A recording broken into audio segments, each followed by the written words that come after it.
Vamos a tratar en este programa uno de los casos más polémicos que han ocurrido en nuestro país recién entrados en el nuevo milenio. Nos trasladamos a una sociedad española de finales de los 90 que daba la bienvenida al tan esperado año 2000. Un año que traía consigo una nueva ley que llenaría de polémica y estupor a cientos de familiares en los tiempos venideros, pero que cuando se tuvo que aplicar por primera vez en el suceso que hoy nos concierne, dejaba a muchos sin palabras, sin argumentos y, lo que es peor, con la sensación de no haber recibido justicia. Nos trasladamos a San Fernando, una localidad de la provincia de Cádiz. Allí, en el Instituto Isla de León, como en tantos otros en todo el mundo, existe un grupo formado por 3 chicas con una amistad inquebrantable. Estas son Iria, una adolescente inteligente con un carácter fuerte y dominante; Raquel, una joven más sumisa y con una personalidad más dócil y manipulable; y Clara, una chica extrovertida, simpática y abierta. Esta mini pandilla fue creciendo junta, se contaban sus sueños, sus anhelos, sus deseos de futuro, todo lo que sabemos que se comparte con estas hermosas amistades que se tienen cuando se comienza a experimentar con los designios de la juventud. El tiempo va pasando y con él las personalidades y caracteres van formándose, y lo que antes parecía encajar en un puzzle casi perfecto comienza a no ser tan compatible. Iria empieza a interesarse por la magia negra, el esoterismo, incluso tiene una tabla ouija dibujada en su pupitre. Raquel, debido a su personalidad, sigue como una sombra a esta, pero Clara tiene otras inquietudes, le gusta dibujar unicornios, escribir historias de luz y, sobre todo, relacionarse con más personas y no estar completamente aislada. Por lo que, como suele pasar en estos casos, en los que con el tiempo dejas de compartir intereses comunes con tu núcleo de amigos, Clara comienza a distanciarse hasta el punto de echarse novio y casi deja de relacionarse con sus 2 amigas. Esto, al parecer y lógicamente, crea resentimiento en Iria y por consiguiente en Raquel, que comienzan a ver con otros ojos a su ya no tan amiga. Entre las dos empiezan los cuchicheos en contra de ella. Piensan que le han comido el coco, que la han ido convenciendo a otros compañeros para que se separe de ellas, que es de moral débil y que por eso se ha apartado, por lo que crean un resentimiento que va fraguándose lentamente en la mente de estas 2 adolescentes. Pero vayamos a mayo, aquel mayo del 2000, cuando suceden los hechos. Raquel ha suspendido y le va a tocar repetir curso. Esto la tiene devastada. Va a ser separada de su amiga íntima Iria y su aún, podríamos decir, amiga Raquel. Con la excusa de consolar a esta, le proponen a Raquel quedar aquella noche, la noche del 26 al 27, e ir a dar un paseo, a lo que ésta accede y le dice a su novio, Alejandro, que no va a poder quedar con él, que tiene que apoyar moralmente a su antigua amiga y que no le va a fallar ahora que la necesita. Su novio decide entonces salir por su cuenta con su grupo de amigos. En el transcurrir de la tarde, un compañero de clase del instituto se cruza con Iria y Raquel. Dice que las ve contentas, bebiendo unas cervezas y bromeando, pero que no ve a Clara con ellas. A lo largo de la noche, las 2 amigas se encuentran con un grupo de jóvenes entre los que se hallaba Alejandro. Este, al verlas, les pregunta por su novia y estas responden que bueno, que han discutido y que han estado con ella un rato, pero que hace tiempo que marchó a casa. Él no le da más importancia y continúa a sus cosas. En la casa de Raquel comienzan a impacientarse. Es de madrugada y su hija no ha vuelto. Es extraño. La chica nunca había hecho algo parecido. Nunca se había ausentado o marchado sin avisar previamente. Y cuando salió, dijo que volvería pronto. Por la mañana, en torno a las 8:30 aproximadamente, su padre, José Antonio, se dirige a comisaría a poner la denuncia por la desaparición de su hija. Pero a las pocas horas, a lo largo de esa misma mañana y en la misma comisaría, reciben una llamada alertando de la aparición de un cuerpo en lo que hoy es el Parque Astronómico del Barrero. Los agentes se dirigen hacia allí y al llegar descubren que la víctima es una adolescente de unos 17 años a la cual le han asestado una multitud de cuchilladas. En un principio se sospecha que pudiese ser un varón. Es lo más normal, un crimen pasional, por lo que el principal sospechoso, y tras identificar a la víctima y descubrir que se trataba de Clara María García, es Alejandro, su novio. Este es interrogado y durante su declaración testifica lo que había ocurrido aquella tarde-noche, que su novia no había salido con él porque había quedado con su antiguo grupo de amigas. Además, dice que vio a estas horas después, pero sin la presencia de su novia, y que le dijeron que habían estado con ella, pero se había marchado a casa. Es más, una de las amigas que estaba en ese grupo y también las ve, testifica que Iria llevaba un peto manchado de barro y que las dos iban bastante sucias. El compañero de instituto que se cruzó con las dos amigas también declaró que las vio solas, y otros alumnos del instituto relataron que sabían que aquella noche Clara había quedado para salir con Iria y Raquel. Pero hablemos un poco de quiénes son estas dos chicas, antes de que la policía pasase por su casa, ya que con estas declaraciones se situaron como principales sospechosas. Iria viene de una familia de militares bien situada con una buena posición social. Esta comienza a decantarse por las ciencias ocultas, el esoterismo. Sus compañeros dicen que estaba a falta de cariño y que lo que generaba en los demás era rechazo. Ella misma escribía en su diario cosas como: nunca fui una niña normal, nunca jugué a las muñecas como otras niñas. Me llaman loca solo porque hago lo que me gusta sin importarme lo que puedan pensar los demás. Loca porque realmente soy libre. Loca, me llaman así por envidia, porque ellos realmente no serían capaces. La máxima satánica es matar a quien te ha dado la vida. Los peluches al llegar a mis manos pierden los ojos inmediatamente, quizá porque no puedo soportar que haya ojos como los míos. Mi pasión sobre la música y el tetricismo. Dicen que era muy inteligente, observadora, siempre callada y manipuladora. Raquel, por el contrario, venía de una familia desestructurada, de muy bajos recursos económicos, subsistían con una pensión de 240 euros al mes, callada, introvertida, con dificultad para expresarse. Dicen que su carácter cambia cuando a los 14 años su padre, ex toxicómano, se va a vivir con ella y su madre. Esto la hace fácilmente manipulable y que quizás por sus ansias de encajar en algún lado o en algún grupo social la hiciesen forjar esa fuerte amistad con Iria, a la que veía como un referente. Ambas empiezan a vestir con ropas oscuras, maquillajes tétricos y pálidos, lo que podemos catalogar como estética gótica. En un principio Raquel participa de esto, incluso juega con ellas a la ouija, pero poco a poco, como el resto de compañeros del instituto, termina por alejarse de ambas y aislarlas. Comienzan a sentir una atracción insana por la muerte, pero de este punto hablaremos un poco más adelante. Con todos los datos de las testificales recogidas aquel día, la policía al primer domicilio que se dirige es al de Raquel, ya que esta familia, por lo que he relatado anteriormente, era conocida por los agentes. Cuando llegan, les abre la puerta a la madre y estos le comentan que quieren citar a su hija para que declare como testigo en la muerte de su amiga Clara. Entonces son invitados a entrar en casa, hablan con la chica y le dicen que tiene que acompañarlos a dependencias policiales.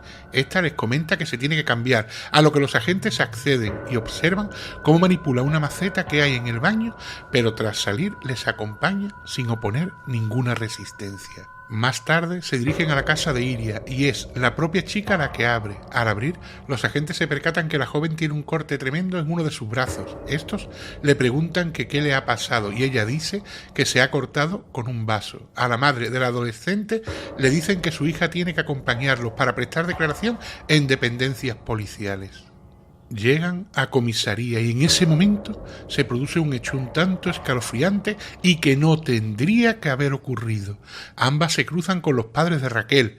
Entonces el padre le grita a Iria preguntándole que qué le ha hecho a su hija y ésta le contesta que ellas no han sido. La madre de Clara, por su parte, agarra por el pelo a Raquel. Podéis imaginar la escena de dolor, rabia e impotencia vivida en ese momento. Finalmente a las jóvenes se las separa para tomarles declaración. Con Iria está el jefe de la brigada operativa y se ha llamado al médico forense que ha examinado el cuerpo de Clara horas antes para que examine la herida que ésta presenta en el brazo.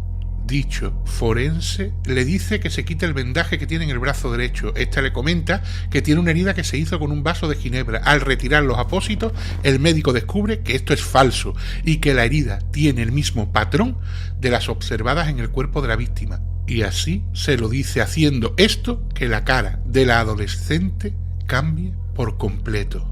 Por su lado, en una habitación contigua, Raquel no paraba de fumar, mentía sobre lo que había sucedido, le preguntaba a los agentes que dónde estaba Clara, que ellas habían estado con ella bebiendo y paseando, que después de una discusión la habían dejado y ella, junto con Iria, se marcharon a la ladrillera. Pero en un momento dado del interrogatorio, esta pregunta a los agentes: ¿qué le puede pasar al que haya matado a Clara? Esto hace levantar todas las sospechas y finalmente se derrumbó, confesando que ellas habían matado a su amiga. Entonces el agente que toma declaración a esta se dirige al cuarto donde tienen a Iria y les comunica que le lean sus derechos, que su amiga acaba de confesar el crimen. Es en ese momento cuando el forense aprovecha y le dice: si quieres contarme algo, ahora es el momento, porque colaborar puede ayudarte en el proceso.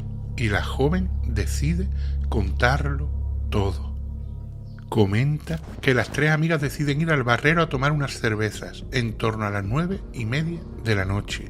Llegan a un montículo, se sientan en el suelo dejando a Clara en medio de las dos y, llegado un momento, se tienden boca arriba mirando a las estrellas. Entonces piden a su amiga que cierre los ojos y cuente lo primero que le venga a la cabeza.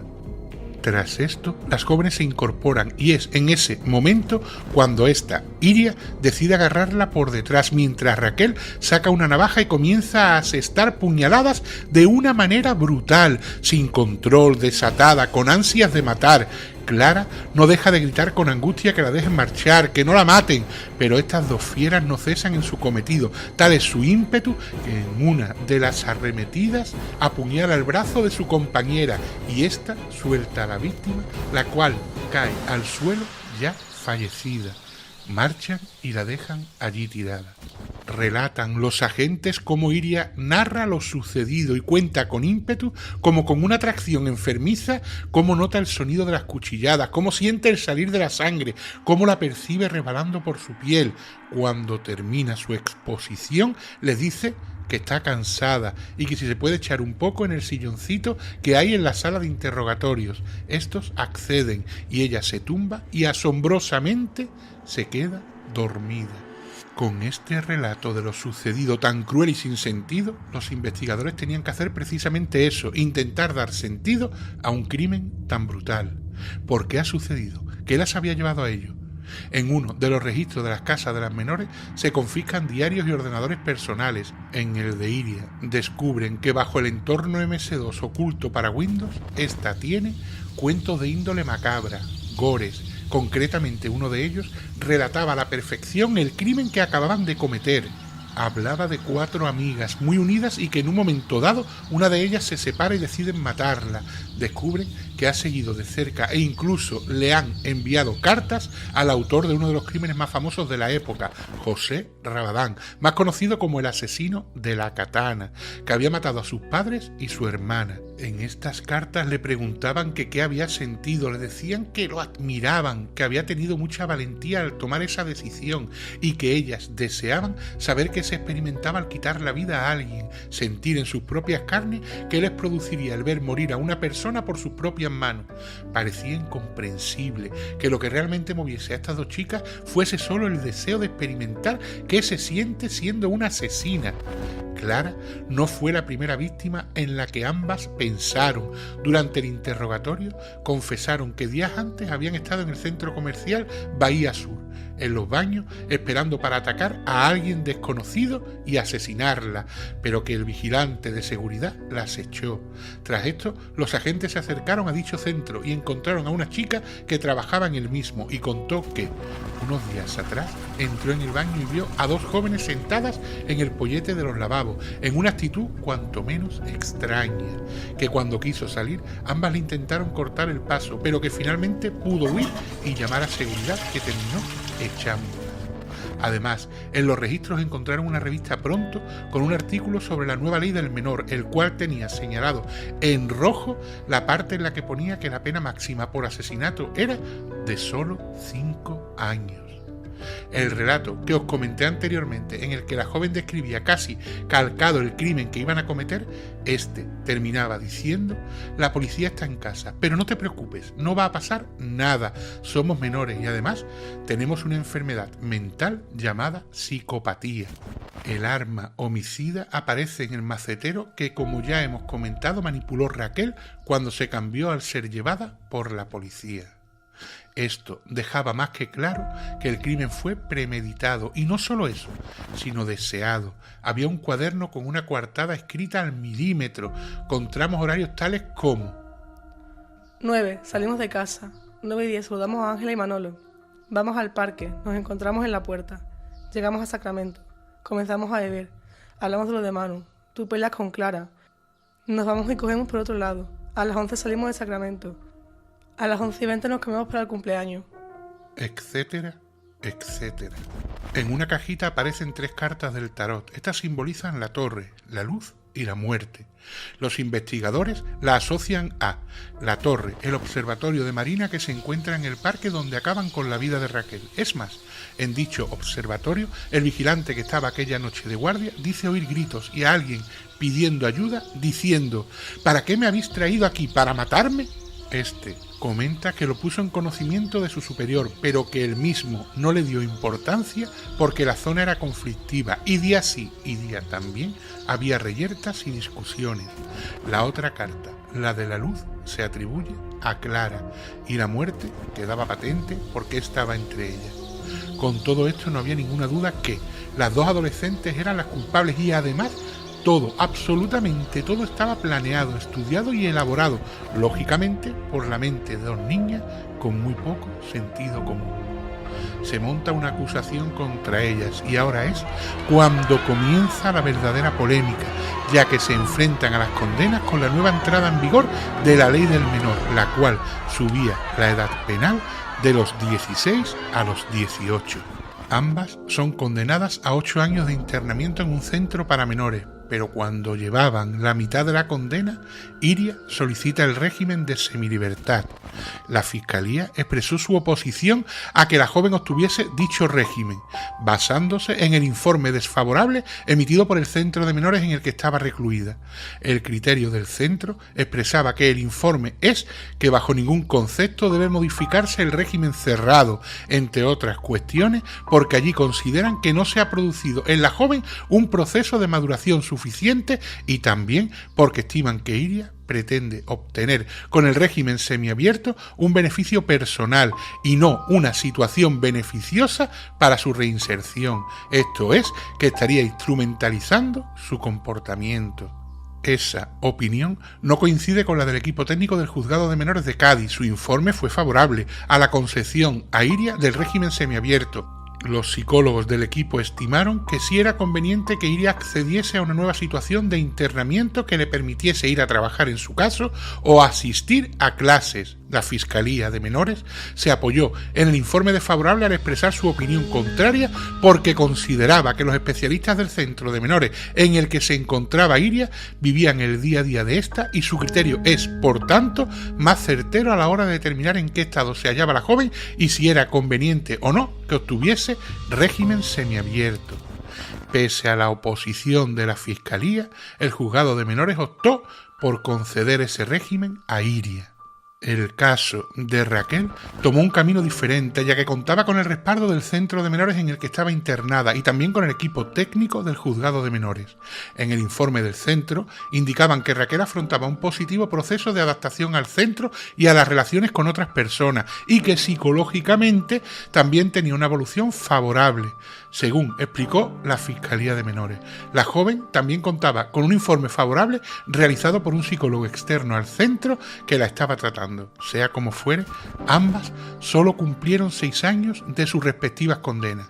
6 años de reclusión en un centro para menores, después de haber sesgado la vida de una cría, de una joven que comenzaba a abrir los ojos a la edad adulta. 6 años después de destrozar una familia completa que nunca superarán la pérdida de este ser querido. 6 años, un suspiro para pagar por tanta maldad. Poco se sabe de las jóvenes. Ambas nunca más regresaron a San Fernando.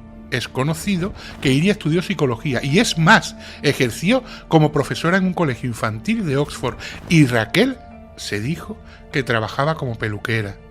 Han rehecho sus vidas sin arrepentimiento, sin el más mínimo atisbo de empatía, ni con la víctima ni con sus familiares, amparadas en una ley que se enorgullece de reinsertar al 87% de los jóvenes. Pero realmente todo es la reinserción, todo es mirar por el beneficio y los derechos de estos criminales. Todo es crear la ilusión de que como no son los que eran cuando entraron, no volverán a cometer los delitos. Pero ¿qué pasa con esas familias, con esas víctimas olvidadas una vez se cierran los sumarios y se hacen firmes las sentencias? ¿Qué pasa con ese dolor, con ese sufrimiento agravado al ver que las personas que han cometido tal aberración ahora ejercen como profesoras y peluqueras, tienen familia y disfrutan de una vida que han robado?